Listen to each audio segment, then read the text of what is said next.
Announcement. We have at the gallery student of Junior Secondary School, Dutse, Abuja.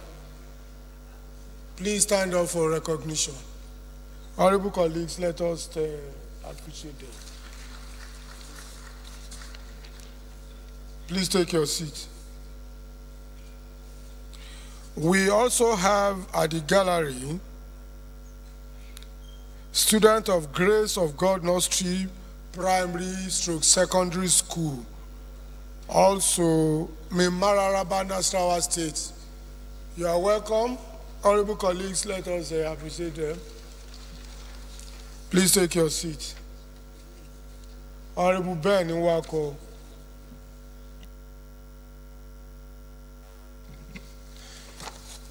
Thank you, Right Honorable Speaker. My name is Ben Nwako, and I represent Orumba North, Orumba South Federal Constituency, Mr. Speaker, from Anambra State. I'm raising a point of order. It's not a point of order. I'm allowing you to do your announcement by yourself. Is it not an announcement?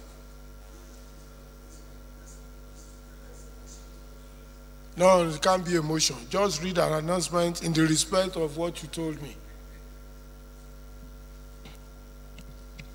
I'm most obliged, Mr. Speaker. The announcement is by way of informing this honorable House about the demise of Nigeria's former #2 citizen, my #1 citizen in Orumba North Federal Constituency, the President of Dr. Alex Ekwueme, who on the 19th of this month passed on at the age of 20 at the London Clinic. Mr. Speaker, you will recall that Dr. Ekwueme was the first elected Executive Vice President of Federal Republic of Nigeria, who has given the best of his contribution, the best of his intellect, the best of his experience in the service of his country.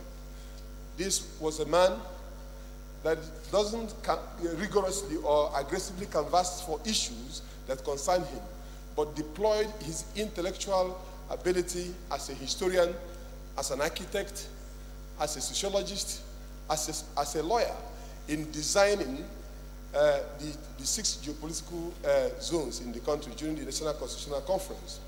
Mr. Speaker, this gentleman was believed to have come out as a vice president poorer than he went in there, like President Muhammad Buhari. It is in view of all this that I am bringing the knowledge of the floor of this House that Dr. Alex Ekwueme, the former Vice President of Nigeria, the man that chaired G34, that metamorphosed into PDP, that took over the power from military rule in 2003. Mr. Speaker, I want to share with you my last experience with him. He was talking to me about the Federal Polytechnic Oko and how he would wish that the place be upgraded to a Federal University of Technology. It is my prayer at the appropriate time that this House will consider it necessary that when I bring the appropriate legislative instruments that will upgrade the Federal Polytechnic Oko to a Federal University of Technology and rename it Dr. Alex Ekwueme Federal University of Technology, Oko. Mr. Speaker, and my honorable colleagues, this is by way of announcement. I would want, Mr. Speaker, also to oblige some other colleagues of mine who are from the same geopolitical zone to share their sentiments about this fallen Nigerian who gave the very best of his acumen in the service of his country. I end this note by recapturing what Mark Antony said in his tribute to Caesar, that his life was so humble, the elements so mixed in him, that the whole world would rise and say, this was a man. Indeed, Mr. Speaker, Dr. Alex Ekwueme was a man and a true Nigerian. Thank you very much, Mr. Speaker. Yeah, because of the request and the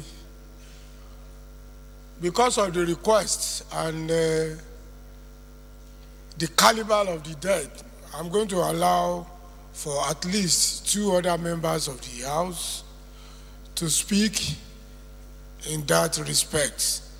And I know Sylvester Ogbaga has signified intention to do so. So, Honorable Sylvester. Okay, now that the deputy minority leader is here, I now call on Honorable Yama to please speak. Thank you, Mr. Speaker. I remain Chukwuka Onyema, representing Ogbaru Federal Constituency of Anambra State. Sir, if you start talking about Chief Dr. Alex Ifeanyi Chukwuekweme, GCON, we will not finish today. The man was a great man. That sums it up. He was a great Nigerian, somebody who had Nigeria at heart. Chief Ekweme remained of unbeatable virtue, irrespective of his academic. We all know he was a great architect. I'm sure most of us remember the National Arts Theatre, and I hope we all know that he was the architect that designed that National Arts Theatre in Lagos. Also, we cannot celebrate the return of democracy in Nigeria since 1999 without mentioning this true Nigerian by excellence, our political leader and founder of the G34 group. Indeed, late Dr. Alex Ekweme not only was one of the founding fathers, but the Roko of the People's Democratic Party, the party that nurtured most of us, most politicians of our time, who, though we know that some of us have forgotten how and where we started. We're all children of Dr. Ifeanyi Alex Ekweme. He was the first chairman of the greatest party in Africa, the PDP, and also the first chairman of his board of trustees. Chief Alex Ekweme lived a life of absolute integrity, service to the nation, mankind, commitment to progress and development of Nigeria. Ide, as the name proclaims, would have been richer than he was when he died, if he had if his motive was materialistic. But he was nationalistic instead of being materialistic, which serves as a lesson to all of us, especially at this time in this country, where there's a lot of bitterness, rancor, etc., etc. His death is a great loss to Ndigbo and India Anambra and the entire human race, especially those of us from the southeast. May his soul rest in peace in the bosom of the Lord. Amen. Thank you, Mr. Speaker, my dear colleagues. My name is Anna Ayon Nebe. I represent the people of Oka North and Oka South Federal Constituency of Anambra State. Mr. Speaker, I just want to add my voice to these economies that have been poured on late Dr. Alex Ifeanyi Chukwuekweme. It is very clear and obvious that Dr. Ekweme was a great man. He was great in all his ramifications of greatness. He was a pan-Nigerian. He wasn't an Igbo leader. He wasn't a leader of the Southeast. He was always thinking of the interests of the country, even at detriment of the interests of the Southeast. He has always been a straightforward man, very humble, very honest, very caring, and a good community leader. Mr. Speaker, my dear colleagues, Chief Ekweme could be said to be the best president that Nigeria never had. If he had been elected president of Nigeria, first of all, been nominated as a presidential candidate of PDP, he would have turned Nigeria to a better position. In spite of the fact that he was denied that position, he remained a pan-Nigerian. It didn't make him to pull back. He kept working for the unity, for the progress of the country. And when people were talking of secession, Ekwueme was not behind the issue of secession. He insisted that Nigeria should remain one, but Nigeria should be a country where equity and justice should prevail. Ekwueme was a great man. Mr. Speaker, my dear colleagues, may I add that it is necessary, if the Speaker and my dear colleagues oblige me, that we should observe a minute silence in honor of the late Dr. Ekwueme, so that we will know, the country will know that the House has realized, has recognized the importance of Dr. Ekwueme in this country. Thank you, Mr. Speaker. Lastly, Pastor Nicholas Osai.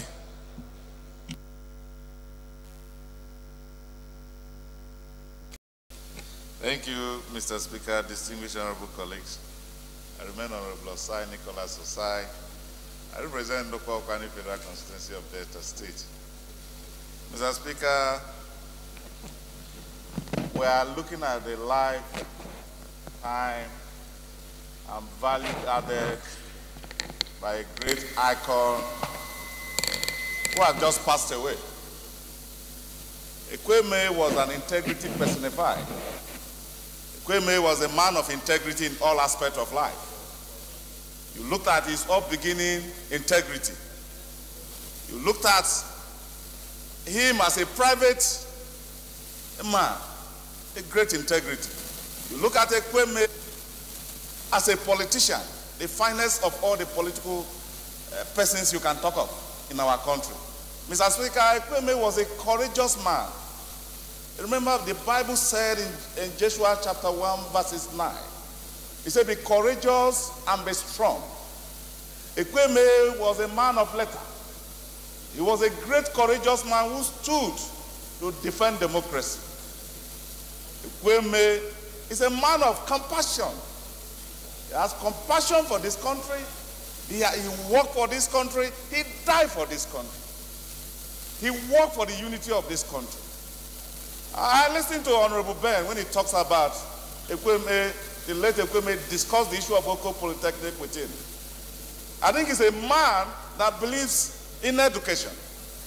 Ekwueme is a man who was, when he was alive, he believed and made sure that everything that takes ordinary Nigerians to be educated as a policy is implemented. Mr. Speaker, distinguished honorable colleague, we celebrate that man that is called integrity. We celebrate that man that is called courageous man. We celebrate that man that is an icon of politics, a man that believes in peace. Ekwueme is a peace personified.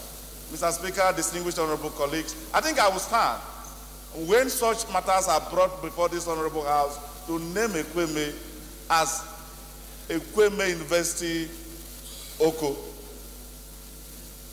by changing Oko Polytechnic to Ekwueme University. I think that is the way we should celebrate one of our best. Because as a role model, we all inspire to become a role model in our life.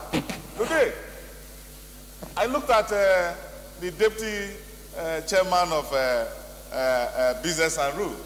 And when I looked at him as a man of peace, I likened him to Ekwueme when Ekwueme was alive. You know, when you watch that man, you see that Ekwueme has brought peace, stability in this country. Mr. Speaker, distinguished honorable colleagues, let's celebrate this man. Even when he has passed, Nigerians will be able to remember him so that his legacy will never go back unnoticed. Thank you, Mr. Speaker.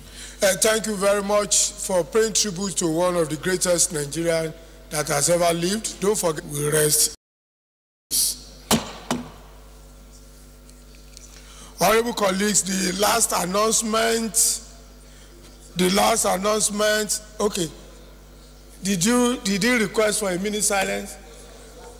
Okay, I will do that, but let me take this announcement first.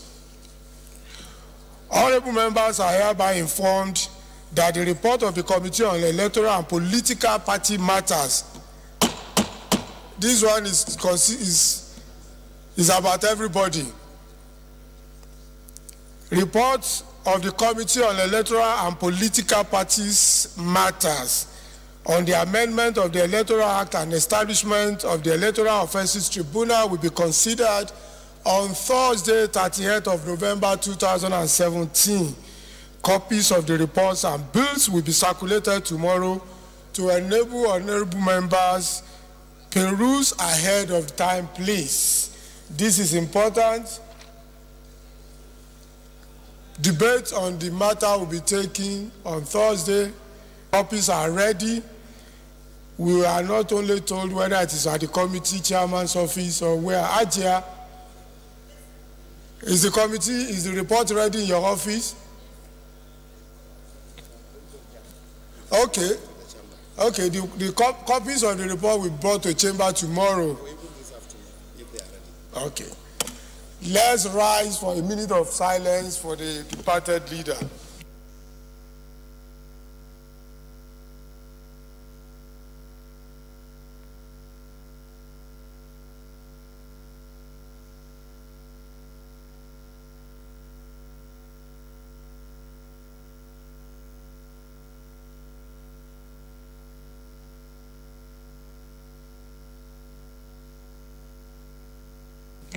May the gentle soul of the departed rest in perfect peace.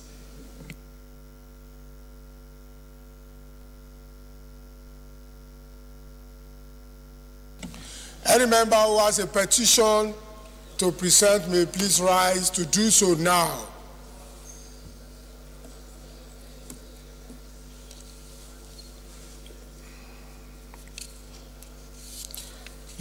No petition.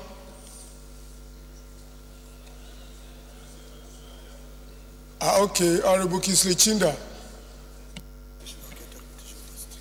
Thank you, Mr. Speaker, my dear colleagues. Kingsley Chinda. I represent Obiabo Federal Constituency. I'm an Ikore man from River State. Mr. Speaker, my dear colleagues, the petition is from the law office of Leo Ekpeyon and Co. And the petition is against the chairman of NDDC. Mr. Speaker, my dear colleagues, the gamut of the petition is that the said law firm provided services to the chairman of NDDC, and he has consistently refused to perfect the terms of the agreement. They have made moves, made demands, taken steps to recover their professional fees from him, which he has been adamant in paying. Mr. Speaker, my dear colleagues, they have come to this House to ask that justice be done in this matter. With your leave, I will lay the petition before the House. Please do so.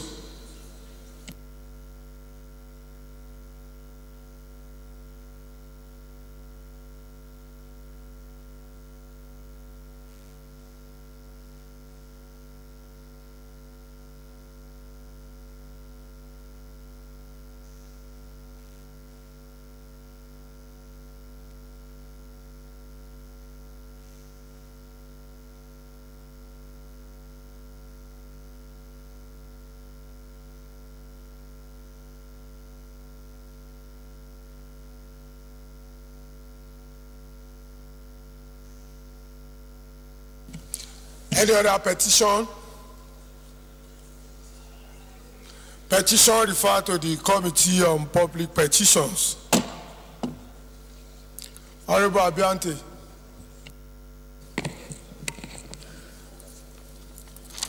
Thank you, Honorable Speaker, my distinguished colleagues. I come under Order 8, Rule 4, matters of urgent national importance. On the urgent need to stop the discriminatory local language policy proposed by the Nigerian Army. I want to urge this Honorable House to consider this matter as being very urgent, being very important, to allow it taken today by setting aside all relevant impediments. I so move.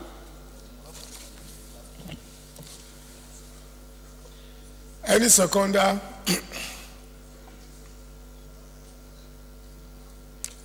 Honorable Baba Jimmy Benson. Thank you very much, Mr. Speaker. My name is Baba Jimmy Benson. I represent the good people of Ikorodu Federal Constituency of oil-rich Lagos. I rise to second the motion ably moved by my honorable colleague. I so second. Those in favor of the motion say aye. Those against say nay. The ayes have it. Motion suspended. Motion slated for the next legislative day. Honorable Fongo.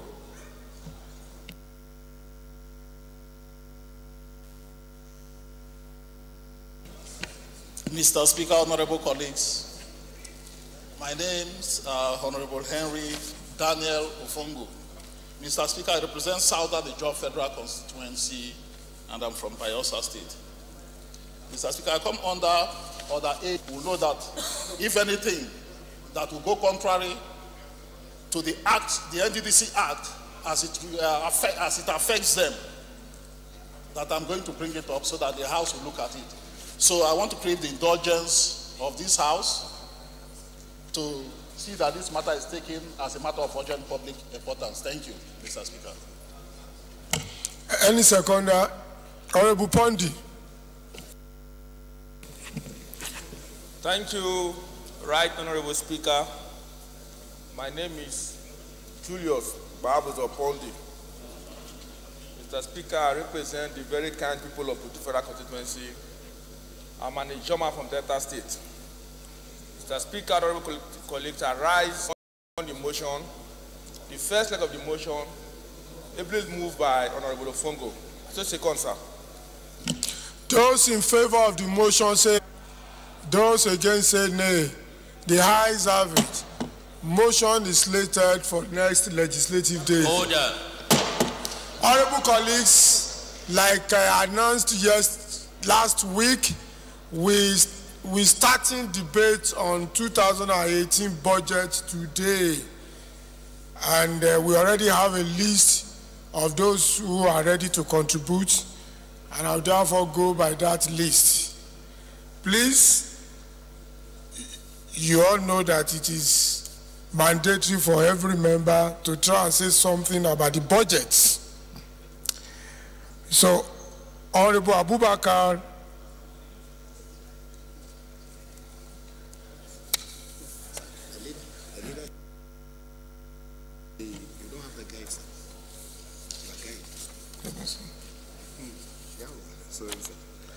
sorry, I've jumped the gun. Sorry to jump the gun. Honorable colleagues, the first order of the day is commencement of debate on the general principle of a bill for an act to authorize the issue from the Consolidated Revenue Fund of the Federation the total sum of 8,612,236,953,214 naira only, of which the sum of 456,458,654,774 naira only is for statutory transfers.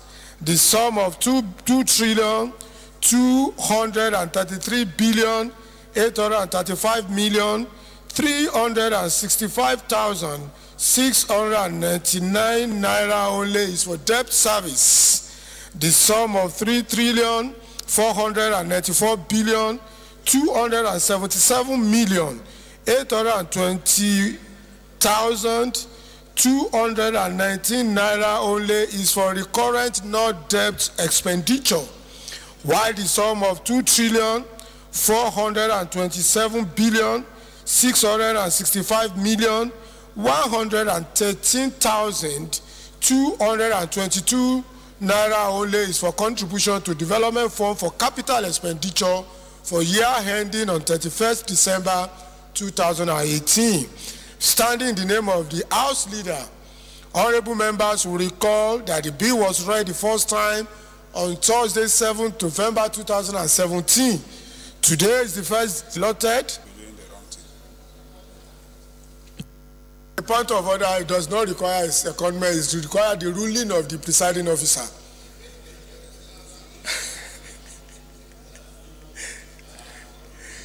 Yes, Honorable Chinda.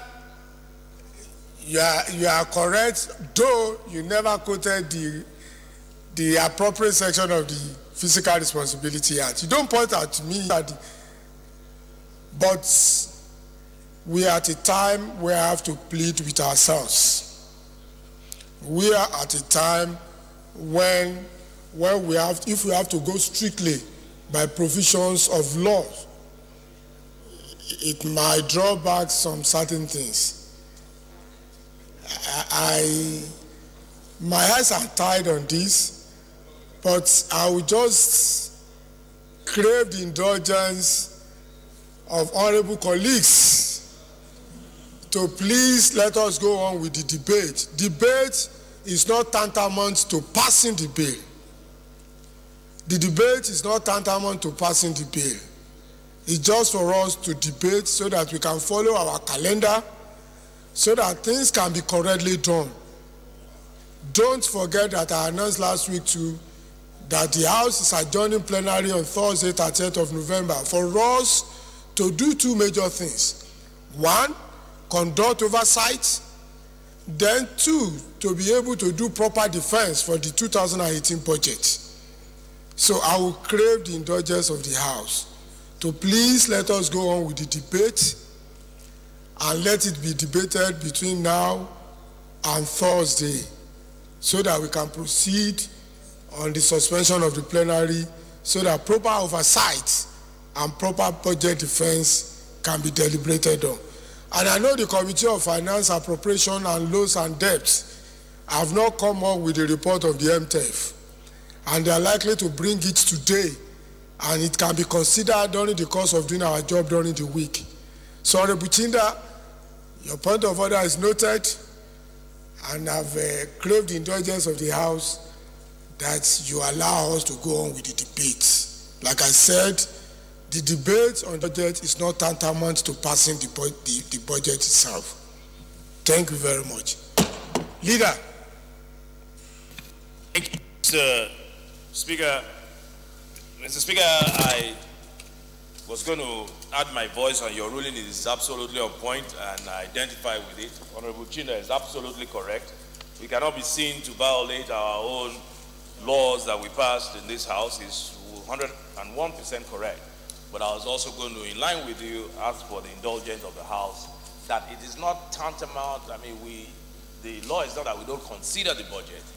The law really, if you look at it, is that we don't pass the budget until you pass the Fiscal Responsibility Act. And in that vein, Mr. Speaker, I would want to suggest, if you would allow me to, that rather than adjourn the House on Thursday, perhaps we should adjourn the House for oversight on Tuesday after we may have passed the MTF, because it will be difficult to adjourn the House for 2-3 weeks and then come back and pass the MTF. So I want to suggest that we just add another day, which is Tuesday, to the calendar before we close for oversight, so that we can pass the MTF on that day. That is just my own suggestion, rather than leave the MTF hanging for 2-3 weeks when we go on oversight. Okay, Leader, if you want me to react on that first, I added while I was pleading with the House that the report of the MTF is likely to be laid in the course of this week. And that what it means is if the report is laid, we can consider it and pass. Like you have observed, it is correct that we must pass the MTF before we suspend plenary. And that we will strive to do between now and Thursday. I'm aware that those relevant committees are still meeting on the MTF. And I'm equally aware that they are likely to come up with their report in the next 24 hours. So, Leader, your observation is correct and is noted, and that is going to be discussed after plenary. But please, let's go on with the debate. Thank you, Mr. Speaker. I write a bill for an act to authorize the issue from the Consolidated Revenue Fund of the Federation the total sum of 8,612,236,294,277,820,219 naira only is for recurrent expenditure, while the sum of 2,470,000 27,665,113,222 naira only is for contribution to the Development Fund for Capital Expenditure for the year ending 31st December 2018. Mr. Speaker, honorable colleagues, I so move.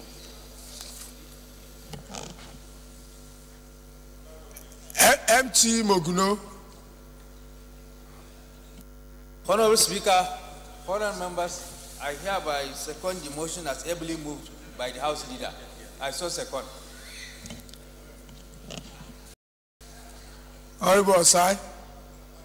No. I'm not acknowledging you to speak. I'm only telling you that let the business of the House be conducted in a smoother and in a fairer way. So, leader, lead it.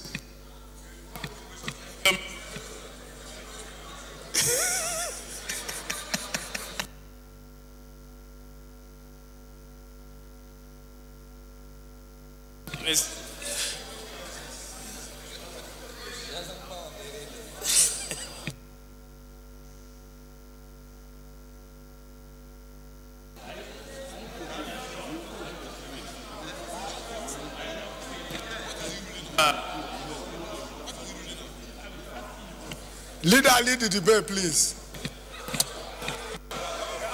Thank you, Mr. Speaker. No, you are getting, sorry leader, please take your seat. You are getting it wrong. It is a bill, and what we only require is for somebody to second it, and you now ask the sponsor of the bill to lead the debate. There is no question at this point. It is when we finish the debate on Thursday that I will now put the question for second reading to pass. So that's the procedure.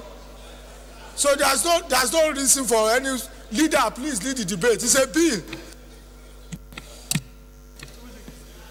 Mr. Speaker, once again, you are absolutely correct. Honorable colleagues, the President has presented to us and to the country to the 2018 budget, which he has tagged as, very appropriately, as a budget of consolidation. Honorable colleagues, this 2018 budget seeks to consolidate the prior 2 years budget of 2016 and 2017, and in doing so, to deliver on the promises, objectives, and goals of the ERGP.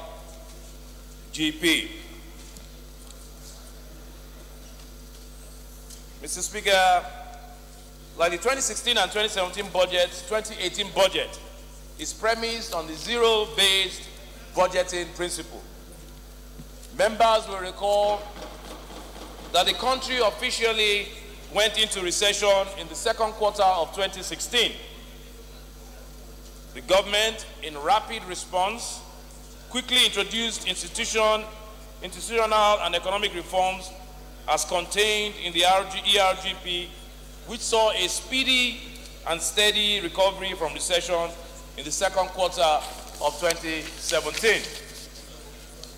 The 2018 budget seeks to continue in its expansionary trajectory and reflationary policies, which helped us get out of recession in quick time. Mr. Speaker, honorable colleagues, the size of this budget is 8.6 trillion. Now, what are the key assumptions of the budget?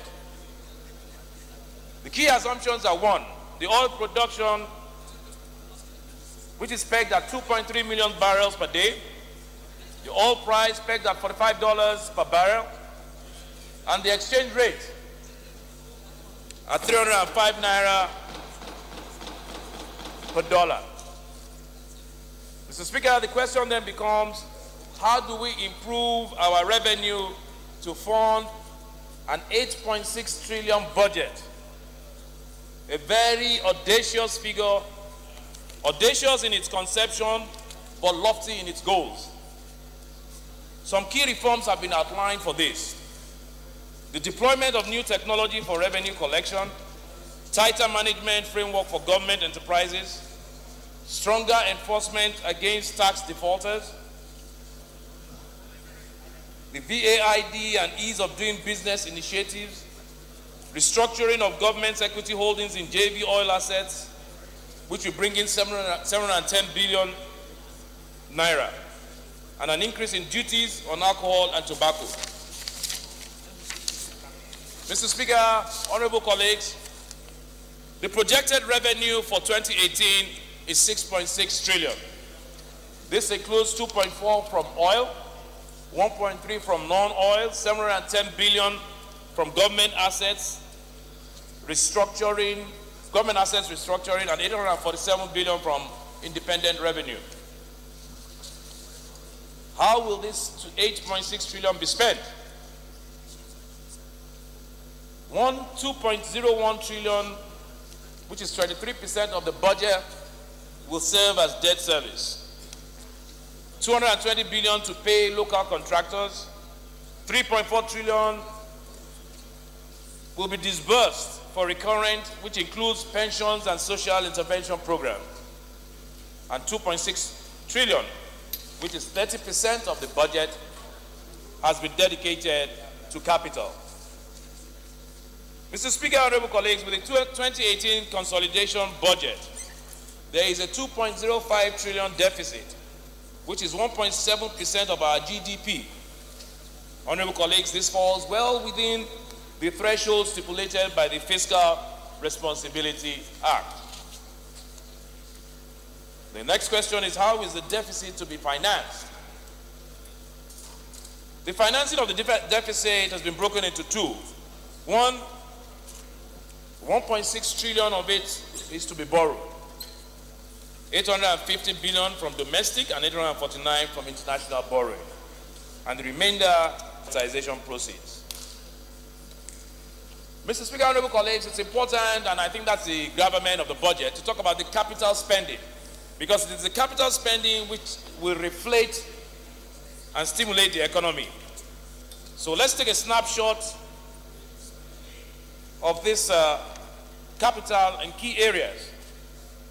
Power sector. Mr. Speaker, 9.8 billion has been dedicated for the completion of the Mambila hydropower project. 12 billion for counterpart funding for transmission lines and substations. 10 billion for rural electrification in federal universities.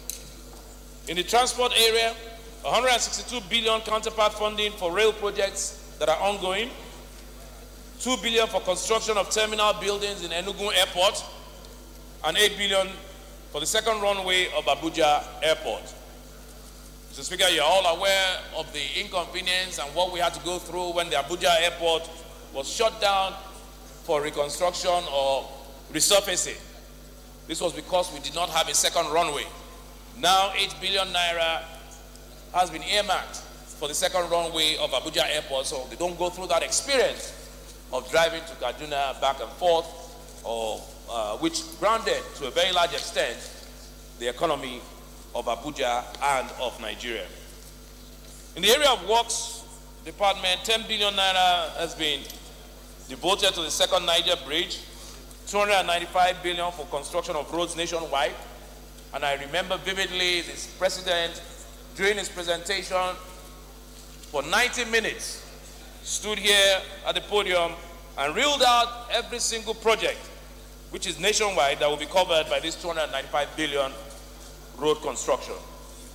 In the area of health, Mr. Speaker, honorable colleagues, 8 billion has been earmarked for procurement of vaccines, 6 billion in tertiary and health institutions. In water, 3 billion has been earmarked for Zobe water supply project, 50 billion for water supply and rehabilitation of dams and irrigation projects nationwide.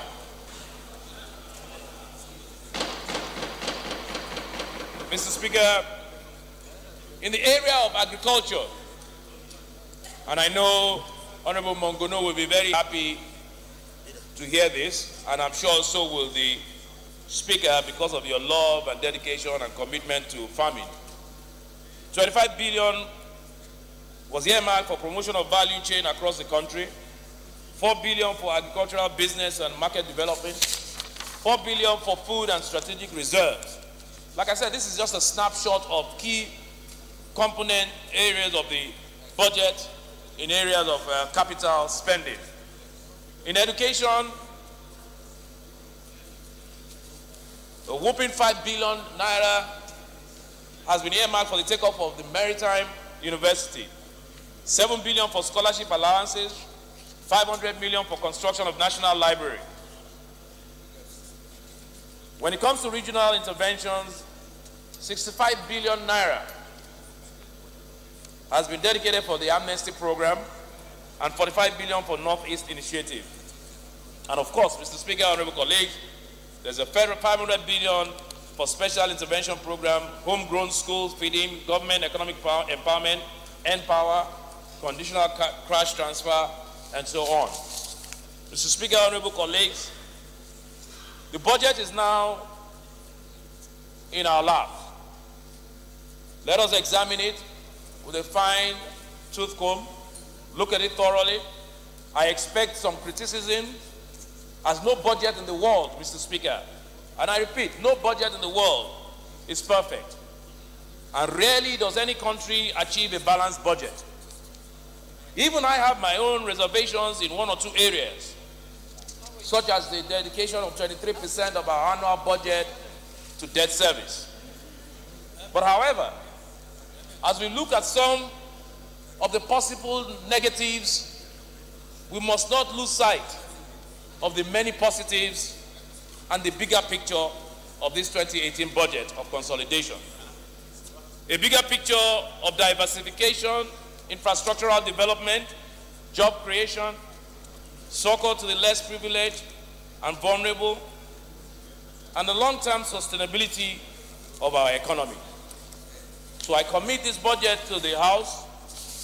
I ask the members, please look at it dispassionately, be free to criticize, but like I said, do not lose sight of the many positives and the bigger picture of this budget. It is now our turn. The executive and the president has done the needful. It is now for us to do perhaps the most sacred constitutional responsibility or duty that we have, and that is to pass the budget.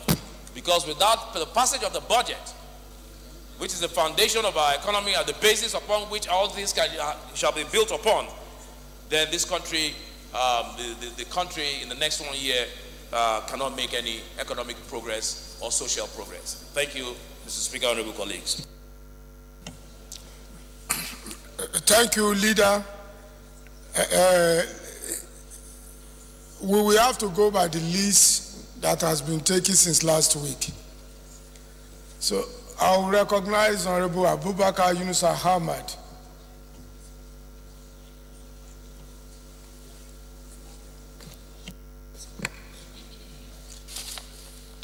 Right Honorable Speaker, our own engineer, Dr. Chief Lasun, my honorable distinguished colleagues, I remain Abubakar Yunusa Ahmad, representing the good, the bad, and the ugly people of Biamol-Tuniba Federal Constituency. I am from Gombe State. I stand, Mr. Speaker, to really give my own little contribution, probably propose a direction that will guide this honorable House in consideration or considering this budget as it has been enunciated by our own able majority leader. He has taken pain to go through the breakdown of the budget, which we appreciate. He has summarized it, and he has called upon us to give our own contribution that will enable a due diligent deliberation or working process when this report has been referred to the committees. Having said that, Mr. Speaker, I really want to commend this administration by proposing this estimate. Hitherto, we saw the 2016 budget, which is about 6 trillion. When you look at the capital component and the recurrent component, they are at par. When you come to the 2017 budget, there is a little improvement towards the capital development. This has been hinged under the situation we found ourselves that we have been described to have been in recession. It has been the intention of the 2017 budget to really get Nigeria out of recession. We really have to commend ourselves and give kudos to the government that as I'm talking to you now, and even before the presentation of the 2018 estimate, Nigeria has exceeded recession and the economy is on its own growth. What should have been the thinking of the executive is to deepen and to really heighten, to consolidate this gain of recession positiveness that we have already, or the fear that we have achieved, to make sure that the common man down there has felt the impact of this development. In that field, you see, we have an improvement in the capital and the recurrent ratio. We have here a budget of about 3.5 for recurrent, higher than the developmental or capital fund provided, which is about 2.4. You can see that there is a gap of 1.1. We have to look into a scenario, a situation whereby the capital fund should be really higher than the recurrent cost. Because when we continue in this trend, in having a budget whereby we spend more in paying wages, salaries, buying tools, running costs, and what have you, is not really going to augur well. We have to really develop in capital, have our infrastructure well equipped and really up to date so that we can meet the modern demand and reality. And that is the only way to project, to catapult, or to really ease and increase the development as far as the nation is concerned, what we call nation building, to accelerate nation building process. Now, when you look at the Fiscal Responsibility Act, section precisely 11 and 13, has really given due procedures to be followed in coming out with the budget. Though these things were not really done, that is somewhere that we have to profit. Now, as our duty in the National Assembly, need not to load us with the the provisions of the Constitution, section 80, that has to do about that consolidated revenue account. And I think it is pursuant to that that the estimate is now brought to us. The onus now is on us, pursuant to that section, to really look at this budgetary, estimate vis-a-vis trying to see how we can reduce the running cost, what you call recurrent overhead. When you look at the estimate in the relevant MDA, you discover that even in this recurrent, when you remove the essentials like salary and wages, you see that there is another more than about 30% of the recurrent is going into buying computers, computer software, provision of stationaries, DTAs, duty traveling allowances, Estacot, all these things, when we look at it, that we can reduce this thing to actually get more money for developmental project. To me, all the committees, the chairman and the deputy chairman should pay due credence and diligence to the provisions as provided in the MDS. With a critical look, I remember this government when they come, they tried to reduce the cost of traveling. A president of some other developing countries, in order to save funds, they used to go on foreign trip in economy class. Why must we go in business class? Such are where when you now aggregate the cost of all this business class flying, you discover that a colossal sum of money is being thrown there. So if you can retrieve this money, put it into capital, you can see we will now be working towards closing the gap between the recurrent and the capital. In fact, Honorable Yunusa, you have exceeded the time of 5 minutes that is allocated. Thank you very much. Okay, you can round up, but you have exceeded the time of 5 minutes that you are supposed to debate on.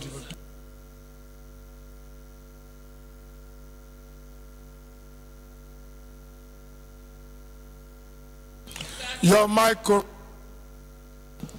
In summary, sir, I am calling upon this House that when considering this estimate, to really pay due diligence to see how we can redirect it so that it will really catapult and make our own citizens feel the impact of this growth as far as our economy is concerned. Thank you, Mr. Speaker.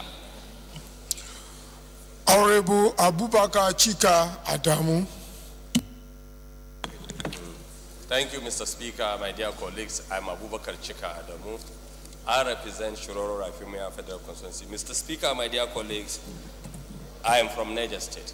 Mr. Speaker, my dear colleagues, yes, like the explanation by the leader, 2018 budget is tabled before National Assembly. And Mr. Speaker, I am very much worried where we are going. Mr. Speaker, in reality, in real terms, our recurrent expenditure is going too high. It's increasing. Mr. Speaker, it is not good for us. We have to have a nation where we'll have a capital expenditure going to 70%, while the recurrent should be coming down to about 30%. Here we are. Last year, we had a recurrent expenditure of about nearly 2.9 trillion. By 2018, it has gone to about 3.49 trillion. It's not good for us. Two, when we look at the issue of debt servicing, our debt servicing is also increasing. That also, Mr. Speaker, is not also good for us. Our deficit financing is also increasing. Now, Mr. Speaker, when this budget was brought before the National Assembly, yes, we have some remarkable increase of about 15%. But, Mr. Speaker, my dear colleagues, when we go to look at the current inflation rate, though in the budget it is stated that the inflation is at about 12%. But in real terms, economically, the inflation in practical terms today is about 15%. Now, this is to tell you the large volume of the budget did not bring large volume of development. And Mr. Speaker, we need to tell ourselves the truth. There is the need for the executive and the legislators to sit down together to channel a responsible and sustainable cause for this nation. Mr. Speaker, we have a lot that is in the budget of the Federal Republic of Nigeria, the budget of the federal government that is not supposed to be there. Mr. Speaker, this is my third budget as member of National Assembly. Mr. Speaker, today we are battling at the national level to include building of classrooms, to include building of basic health centers, to include building of boreholes. Mr. Speaker, today the federal government is expected to produce superstructures that will encourage sustainable development. We are here as members of National Assembly. All we are providing for our people is a palliative measure. We cannot be proud after leaving this office of providing sustainable development to our people. We are reduced to providing motorcycles, classrooms that we cannot provide the teachers, and we allow local government and state government to use their allocation anyhow. We are reduced to providing boreholes that when we are no longer in office, it will not be working. We are reduced to providing even these boreholes right from the contract to the finishing. After when we go and find out the way the federal government gives out this contract, the boreholes are not working. Mr. Speaker, 5 boreholes were sunk in my constituency during the last 2016 budget. Mr. Speaker, as I am speaking to you, only 1 is working. And I don't expect that as a member of National Assembly, I should be reduced to providing boreholes. But I thought by this time around, the federal government should sit down with the legislators, know the sustainable development, sustainable project in our constituencies. Mr. Speaker, I came from Shiroro Raifimia Federal Constituency. In my local government, there was a dam that the construction started since 1980, Kagara Dam. As I'm speaking to you, Mr. Speaker, that dam is not attracting a dime from the federal government budget. But I'm reduced to just go and give grinding machine. I'm reduced to go and give sewing machine. This is not what I have come here to do. And that is touching me, that this is not what I like to see in a budget. But what I love to see in a budget is something that will bring succor to my people. Whether I'm around or I'm not around, my name should be written in gold for attracting such development. So, Mr. Speaker, I think we cannot be doing one thing and expecting a different result. We need to sit down, as I said, both the executive and the legislature, to find out what really did our people want, what really will bring development to our people, not to be giving them palliative solution to their problem. Thank you, Mr. Speaker. Thank you, my dear colleagues. Thank you, Honorable Chika.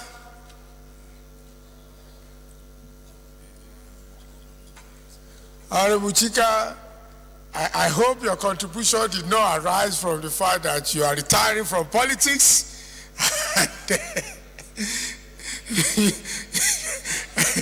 Because we read in the papers that you are retiring from politics and you are no longer interested in a competitive office. But be that as it may, your contribution is fantastic, so thank you very much. Jerry Alagboso. Who is raising? Okay. Honorable Yukon, of local content. But be careful on point of order you want to raise. Mr. Speaker, my name is Honorable Emmanuel Ekon. I represent Abak Etimekbo Ika Federal Constituency. Mr. Speaker, I'm from Akwa Ibom State. Mr. Speaker, I come on Order 8, Rule 5, personal explanation. Mr. Speaker, as a member of the House of Representatives. Speaker, dear colleagues, my name is Honorable E.J.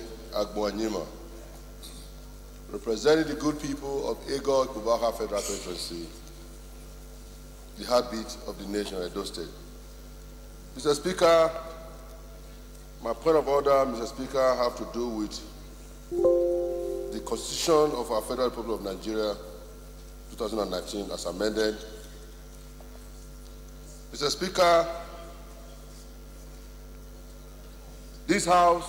Please raise your point of order, relevant section of the Constitution, and don't try to explain. Just your point of order and the relevant section of the Constitution.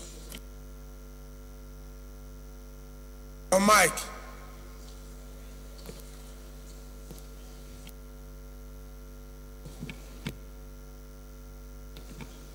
Hello, Mr. Speaker. The Constitution of the Federal Republic of Nigeria, Mr. Speaker, is the one guiding every one of us here.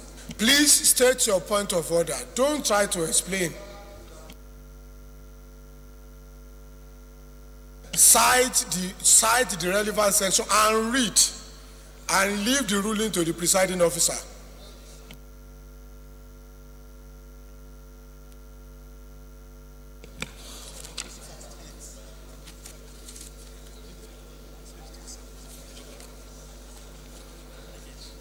Mr. Speaker,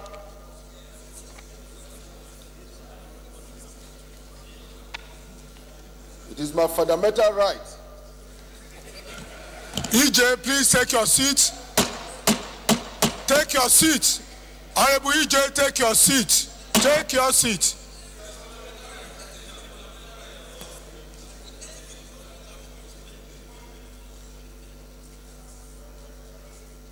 EJ, take your seat first.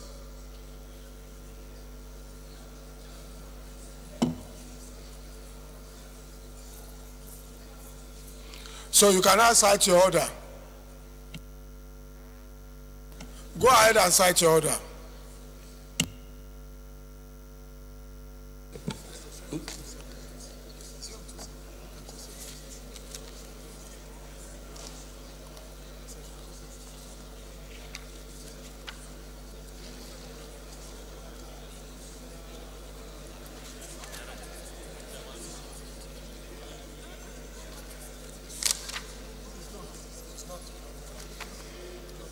Mr. Speaker,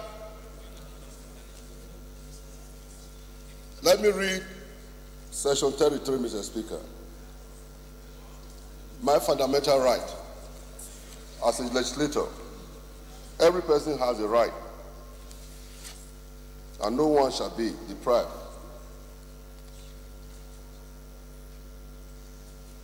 in making a statement that will protect and defend the federal people of Nigeria. Mr. Speaker, EJ, the procedure of raising a point of order is for you to raise point of order, quote the relevant section, and sit for the ruling.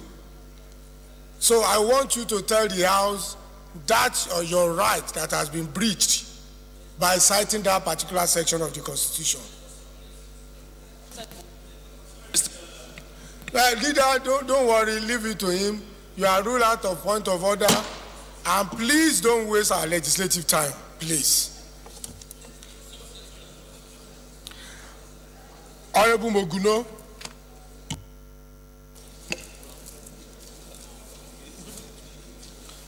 Honorable Speaker, honorable members, my name is Mohamed Tahir Monguno. I represent Marte Monguno, Nganzai, Federal Constituency of Borno State.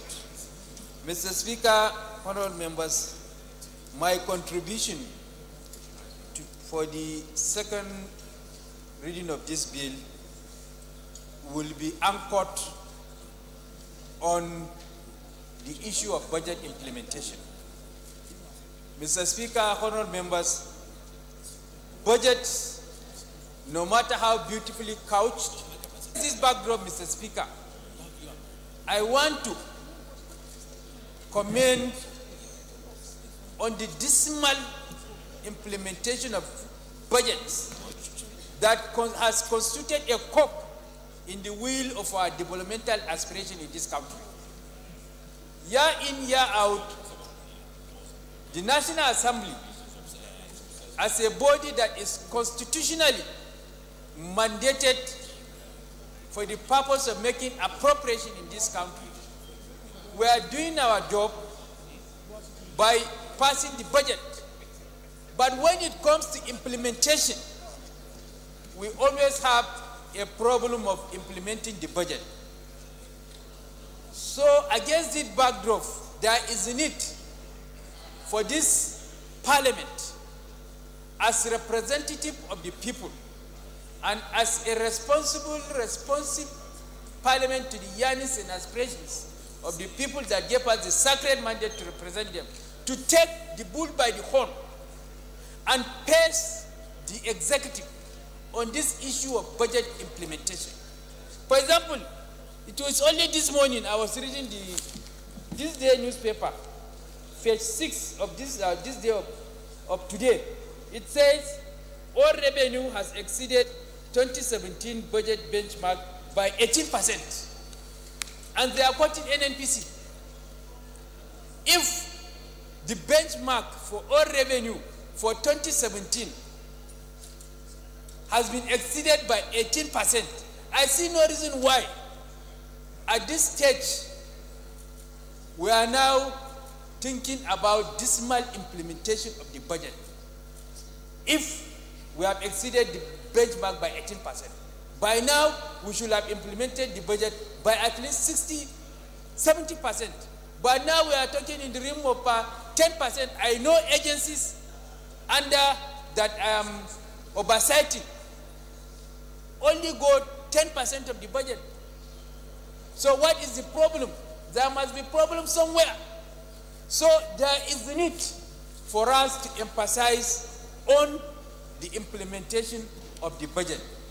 We should perform our oversight role as given to us by the Constitution so that budgets are implemented to the latter, so that Nigerians can enjoy the dividends of democracy that is contained in the budget. Because no matter how beautifully couched a budget is, no matter how beautifully presented, if it is not implemented, remains in the realm of wishful thinking and mere estimate. So there is a need as a legislature to engage the executive and know what are the problems that constitute a cog in the wheel of implementation of the budget. If on the revenue aspect we don't have constraint, as clearly stated by NNPC today, then why is it that we are not implementing the budget? Is it bureaucratic rectificism? Is it bureaucratic bottleneck? What are really the problem?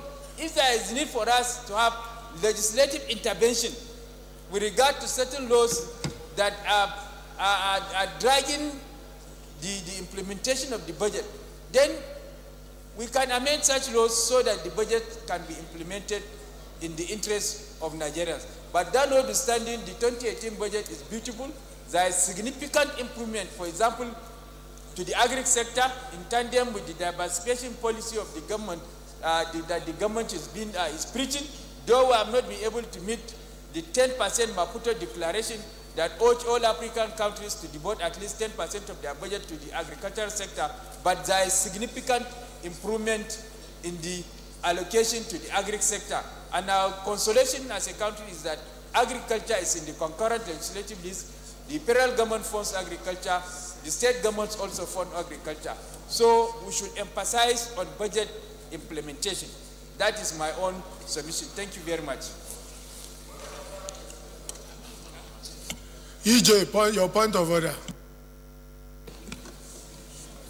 My right honorable speaker, I remain Honorable E.J. Agboanyima, representing the good people of Ego Ikpobaha Federal Constituency, Edo State. My point of order, Mr. Speaker and dear colleagues, is Order 8, personal explanation, Mr. Speaker. EJ, you cannot raise issue of personal explanation at this stage. Go and look at your order paper. Your order paper, please listen first for purpose of education. Look at your order paper. Personal explanation is the last item before we go to the first business of the day. And we have started the business of the day. Please take your seat.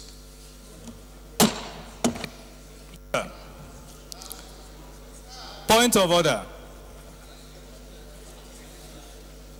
Simon Narabo. Thank you, Mr. Speaker.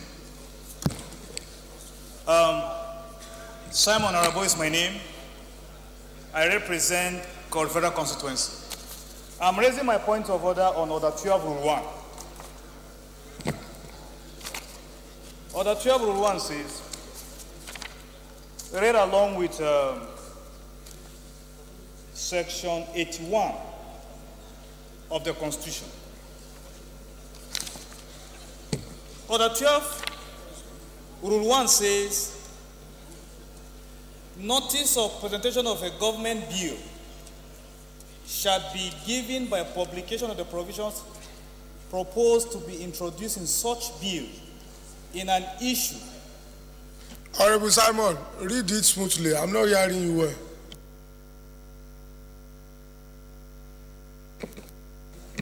Order 12, Rule 1. Notice of presentation of a government bill shall be given by publication, and the provision proposed to be embodied in such bill in an issue of the official gazette or house journal, of which a copy shall be sent to every member. Now, I printed the order paper for today in my office before I came here, and I noticed that the appropriation bill has been numbered as HB 1207. I have not been given that bill.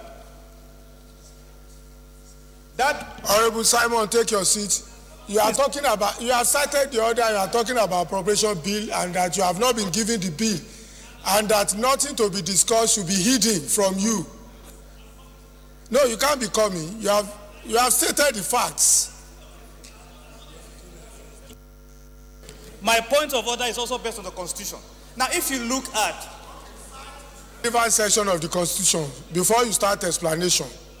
the Constitution, read along with the fiscal, we can only pass the budget after passing the MTF. The MTF. Sit, take your seat.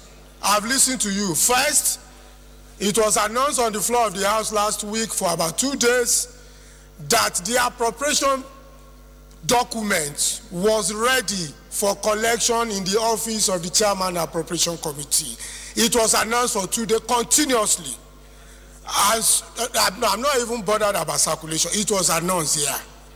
And so, if you refuse to collect in the office of the Chairman Appropriation Committee, that does not warrant your citing it now. Then the second one, debating a bill is not tantamount to passing the bill. It's not tantamount to it. And in fact, no question will be taken on this debate today. The debate starts this morning and held on Thursday, when the question on second reading will be taken.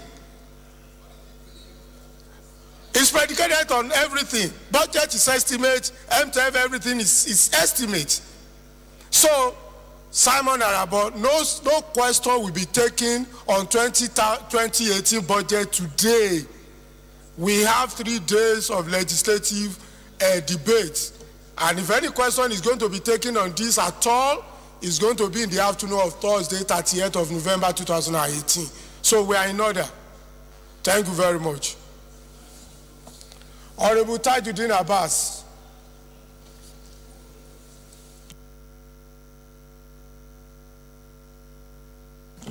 Sorry, if Tajuddin Abbas is not around, Honorable Buba Jubri.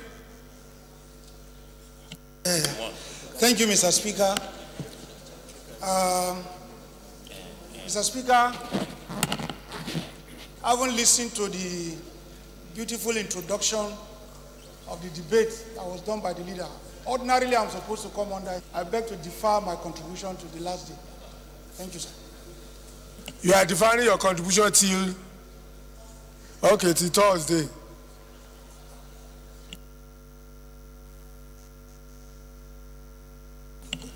From the list with me, I've exhausted the number of those people who want to contribute today. If there is anybody who wants to bring his contribution forward, please signify intention. If you want to bring your contribution forward, please signify your intention. And I'll give a brief moment of 2 to 3 minutes for your names to be properly recorded.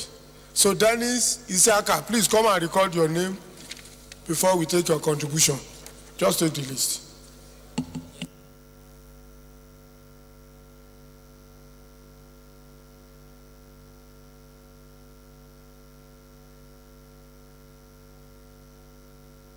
Once again, if you want to bring forward your contribution, please signify intention.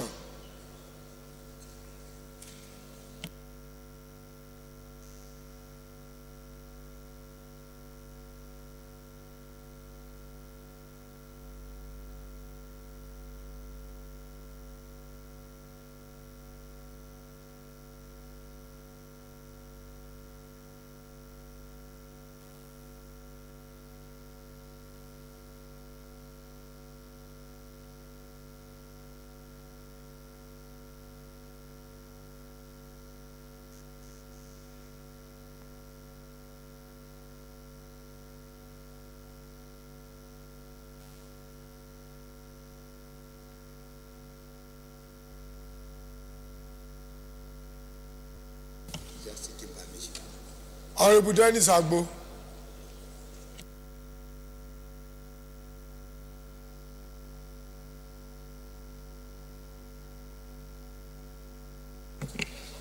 Thank you, Mr. Speaker. distinguished colleagues, my name is Honorable Dennis Nnamdi Agbo. Mr. Speaker, it's my pleasure to contribute to the fundamental principles of this year 2018 budget. Mr. Speaker, here we are, railroaded into beginning to consider the budget of 2018. And we have a budget, an extant budget, budget 2017. And we are nowhere with the implementation of that particular budget. Mr. Speaker, there is something I need us to do which will help. Implementation